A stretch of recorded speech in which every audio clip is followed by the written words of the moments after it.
Alright guys, I have been in the lab, I've been in the kitchen, I have been cooking. My instincts were indeed right. You can win Independence Bay in 3 turns and Hazy Hills in 4. Independence Bay in 3 turns works no matter what. Hazy Hills in 4 needs the enemy to build a specific unit type at their base before that. But I'm gonna keep all of them in the same video anyways. And I'll just do some mild commentary.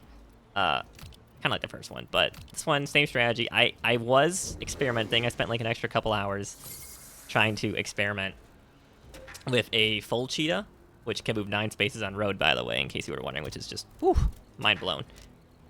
But an important thing to note about the cheetah is the ground cheetah, if you have the cheetah legs, it lets all units around, the 8 tiles around that cheetah, as long as it hasn't moved yet, that's the important bit, get an extra movement tile. Which is how we're going to win the next map in 3 turns. And I was trying to do that on this map, and the biggest issue is this saucer right here is just always in the way here. If you move your unit here, it will actually, and that's your closest unit, so not one here, you need one here at the furthest, one here at the furthest, and you have a unit here. It will actually, the AI will actually move their saucer on this river tile instead of over here. And it does pave the way open for a 2-turn, first turn capture on this, or a 2-turn capture command on the HQ. The problem is, there's no way to stop all these other units that the Martian commander has from attacking your guy, and there's no way to build enough CO power to get the heal. I don't know, maybe some spliced unit in the full game release will be able to do that. Because you don't actually need the 9 movement. You don't need to go full cheetah with 5.5. You actually do not need to. You can...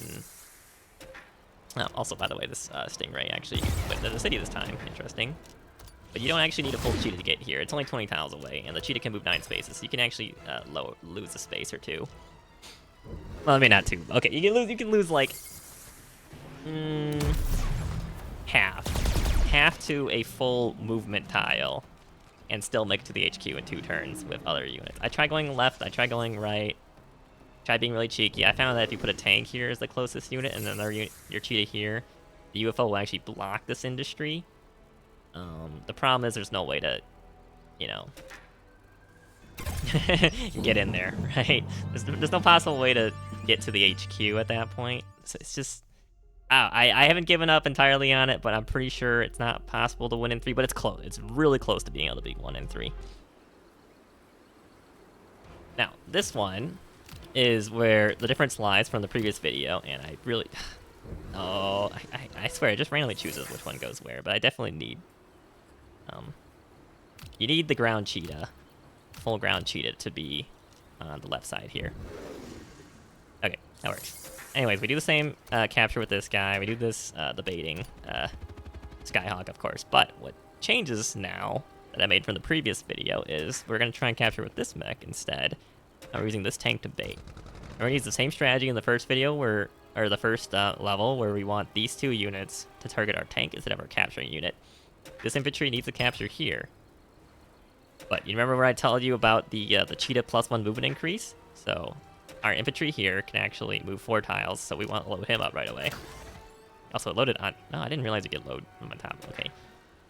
Anyways, but that makes our APC be able to move an extra 2 tiles here. As you remember, we can only move up to here with our cheetah before, but now...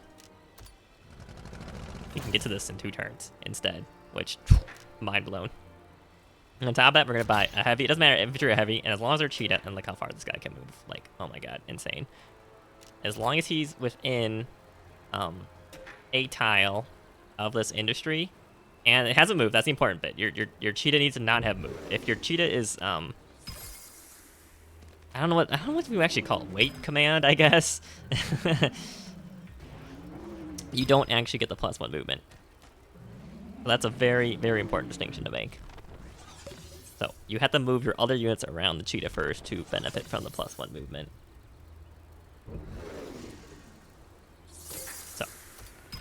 We go here. We get this tank up here. We don't want to put it too close. We don't want both their tanks to target this and have the UFO be free. We just want this to be here so that it'll target this guy instead. We finish capturing here. make sure we start this guy, not this guy first.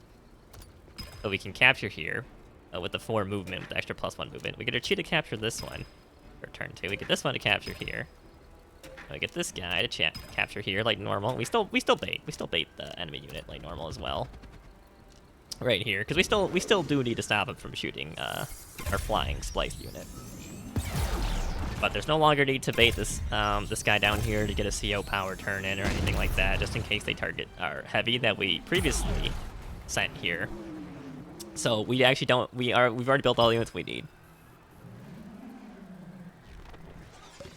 Also, by the way, it says turn 3 when you end your turn on the enemy's turn, when it should still say turn 2, so you know. But we just do our little victory lap of capturing 5 properties by turn in one single turn by turn 3, and just win in 3 turns.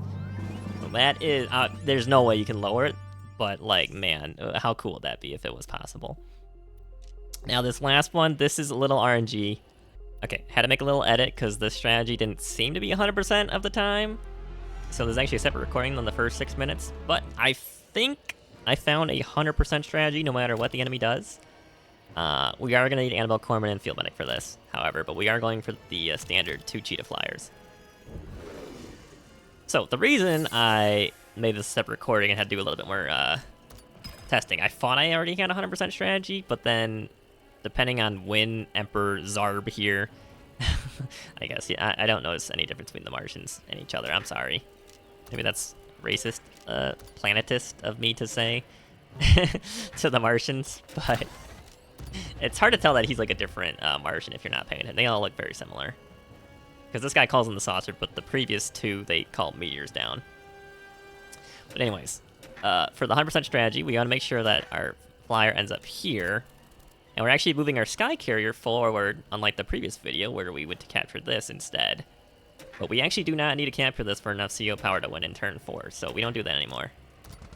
And we are using this tank. We're not actually going to use it to bait anymore either. We're actually going to use it in very different, a lot more reasonable, I will say, way. But you can tell what he builds, and even in the Fog of War, by how much funding he uses in the top right on turn 1.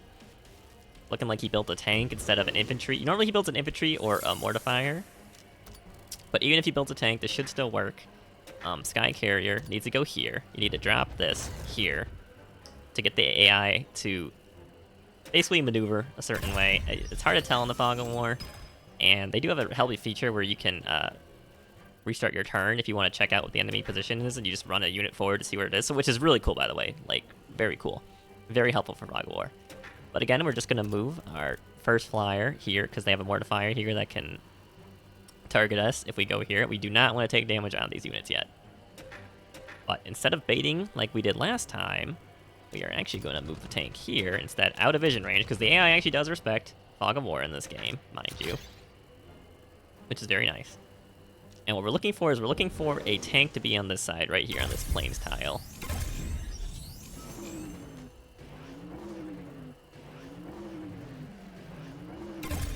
Alright, it works. Otherwise, when he builds a mortifier on turn 1, he'll actually move it here instead. So if that happens, come here, pounce on this guy instead. But if he moves the tank this way, which he tends to do, pounce this guy. And since we're starting on the road here, we'll get the 5 movement. And we want to target this saucer here. You don't want to tag it from any of these other spots. You want to make sure you are on the bridge/road here. And that's going to become important in the next turn. But this guy, you don't actually have to target the mortifying here. It just helps. I think it makes it a little more reliable using its ability instead of attacking. And you want to pounce there and attack this ultra tank here. And the AI does not like its ultra tanks being damaged. Other units you damage, they'll stay in the fight. But ultra tanks, they will go to heal them in the city. We also want to get our Sky Carrier right here. And this is why we move it straight forward and end up right here. And this will be important next turn. I will explain how it works. And we're just going to build up some CO power in the meantime. But now we're using these tanks to build up CO power instead of baiting. And we want both these tanks to be here, because we want this mortifier to use its ability on one of these. Sometimes it'll use its regular attack. That does happen. Doesn't really matter. You don't actually need this tank. It's just like a good backup just in case you need to build up some extra CO power if you mess up somewhere along the way. But we're going to end our turn here, and since the saucer is low HP, it cannot do its minimum 51 damage to our flyer when it comes to capturing. But we're just slowly building up our CO power now. Alright, there we go, we got it. Yep, there's the Mortifier's barrage. Our heavy even live. You know, honestly, if we were playing Advanced Wars, we can get an S rank here too. We would get full power, full endurance. Isn't that something? And now that we come to turn 4, I want to do something that I talked about in the previous video in the description, and I tested it later.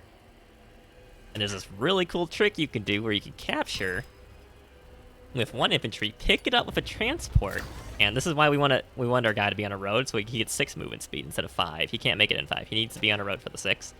I think bridges count as roads for the flyers, maybe, perhaps. Maybe that's a bug, maybe it's not, I don't know.